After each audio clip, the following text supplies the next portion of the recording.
It wouldn't matter what era I played in, I would have stolen a lot of bases. There goes Brock. He steals second. My base running ability was a force to baseball, force that one has to deal with. There goes Brock again. And he's safe with a head-first line. Lou Brock was one of the most dangerous base runners of his or any era. At the time of his retirement, the speedster was 12th all-time in hits and had the most stolen bases in Major League history. To have him on a club, you know, as a leadoff man, that he could hit a home run, he could hit, steal a base, put a lot of pressure on the other club. Brock knew what his job was, to get on base and to run. With Lou, a single is like a double, possibly a triple. Lightning Lou steals his first base of this series and then continues to third. Lou Brock, he could outrun sound, I can tell you that. Lewis Clark Brock was born on June 18, 1939 in El Dorado, Arkansas. He grew up in Collinston, Louisiana, where he worked most of his childhood on a cotton plantation. It was at that point in his life when Brock discovered his love of baseball. The only time we could get ball games was KMOX out of St. Louis. So in the Deep South, you have to wait till 12 o'clock at night, turn your radio on, then you get the Cardinals beam into a little town called Collinston, Louisiana. Though Brock listened to their games, it wasn't the Cardinals who initially signed him. The Chicago Cubs offered him his first contract in 1960, and Brock made his big league debut just a year later in 1961. But in 1964, the Cubs were in need of a starting pitcher, so they sent Brock to the Cardinals in exchange for Ernie Broglio. June 15, they had warned me not to send out my laundry. I thought I'd be sent back to the minor leagues. I had no idea that I would be traded. I got to St. Louis, and lo and behold, I found a home. Well, first of all, when they traded Ernie Broglio for Lou Brock, no one knew who Lou Brock was, and Ernie Broglio was in the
Showed itself again in the 1967 World Series against the Boston Red Sox, when he hit .414 with a homer and 3 runs batted in and added a perfect 7 for 7 in stolen bases to help the Cardinals win another title. The Cardinals win. They're the new world champions. The following season, Brock once again helped the Cards get back to the Fall Classic.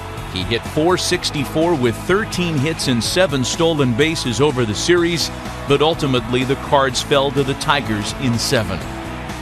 Lou Brock steals his 7th base, tying his own World Series record of a year before.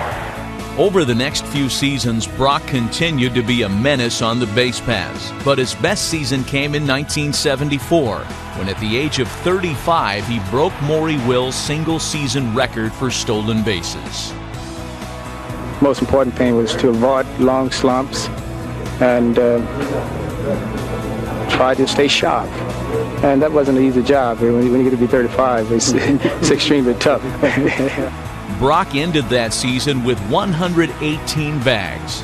3 years later in 1977, he broke Ty Cobb's record for the most career stolen bases. And in his final season of 1979, he reached another historic milestone.